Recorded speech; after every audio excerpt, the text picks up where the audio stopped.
Hey up everyone, welcome back to the Rugby League History channel. I hope you're all well on this Thursday, wherever you may be in the world. Tonight I'm going to be talking about NRL one season wonders. Now these are players that they had a massive year, a very good year when they come into the first grade, when they come into the NRL, and then for whatever reason in that second year and from that point forward they just couldn't match what they did in that 1 year.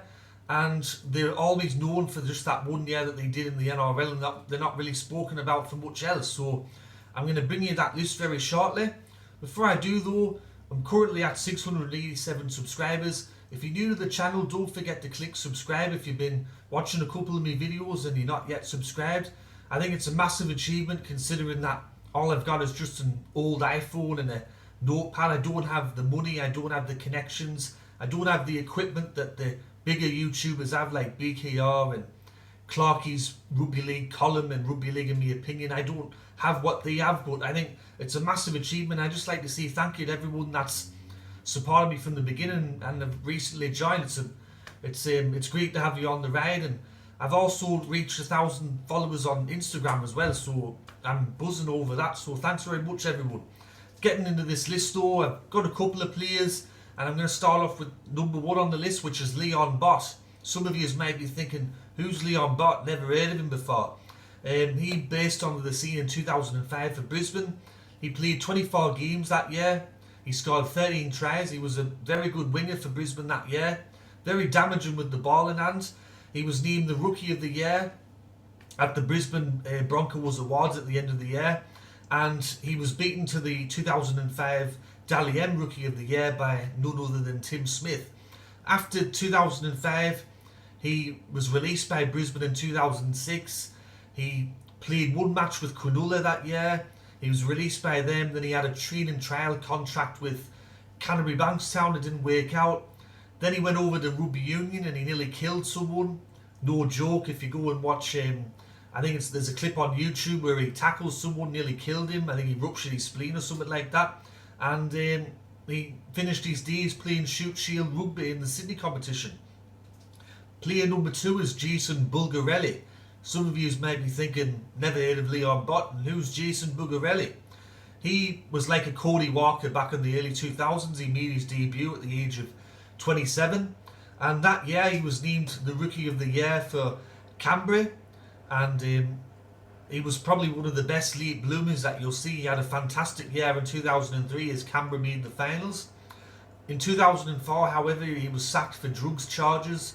I think it involved ecstasy. He was either supplying or buying ecstasy, and he was sacked by Canberra, and he was never heard of since. Player number 3, this one might be a bit controversial, but Chris Sandow. Now I know Chris Sandow's had some good games here and there throughout the years, but this particular year he was red hot from start to finish, and that was in 2008, his rookie year for South.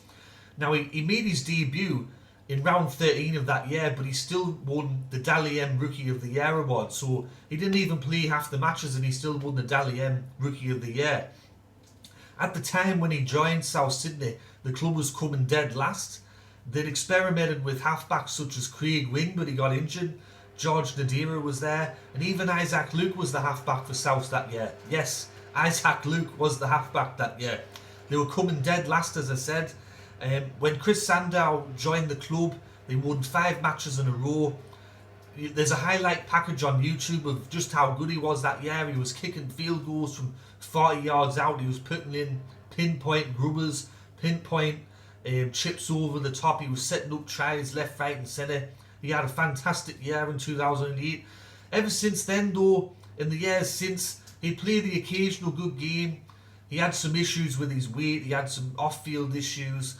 He was on big money at Parramatta after he left South. He was very inconsistent there. I think 2008 was his best year, and that's why he's on the list. The next player, player 4, is Tim Smith, 2005.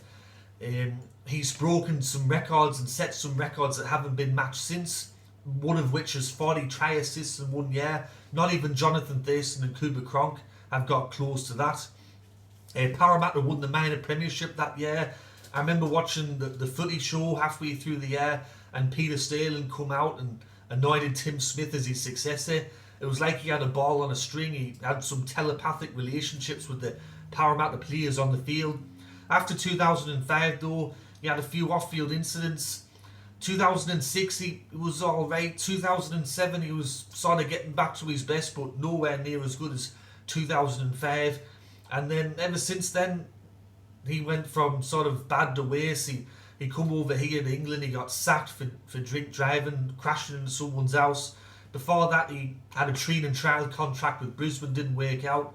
He played 1 year with Cronulla, that didn't work out either. So Tim Smith is on the list tonight. Playing number 5 is Andrew Everingham. Sorry, I forgot to count there for a moment. Andrew Everingham for South Sydney. He played in 2012 for South on the wing there.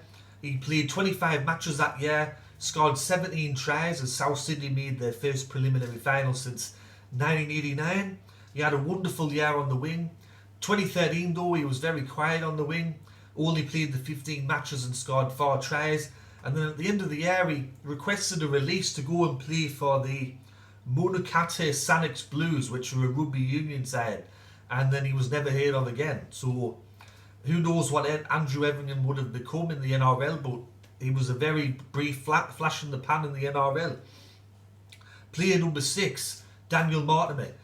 He's another player like Chris Sandow, like Tim Smith, that they've played a bit of NRL, but 2009 for Daniel Mortimer, he'll never come close to matching that. He played 18 games that year at 5'8", scored 10 tries as Parramatta made that miracle run to the grand final. And then ever since then, his career kind of went like that.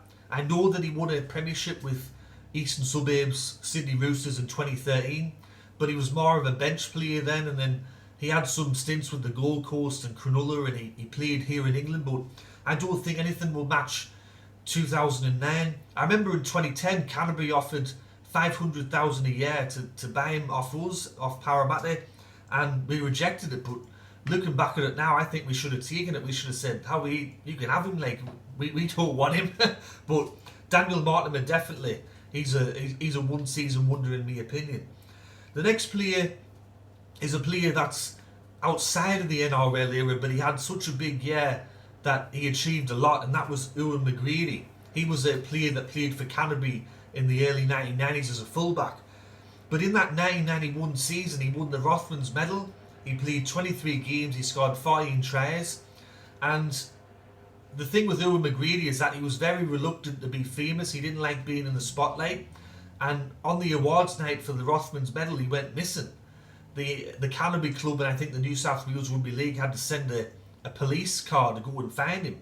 And eventually he was found, and he reluctantly went up on the stage and collected the award, said about 5 words and then drove back home, and that was it.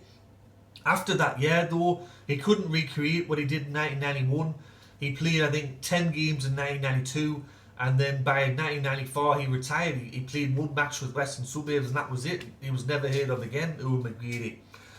And the final player on the list that I've decided to put in is Brett Firman.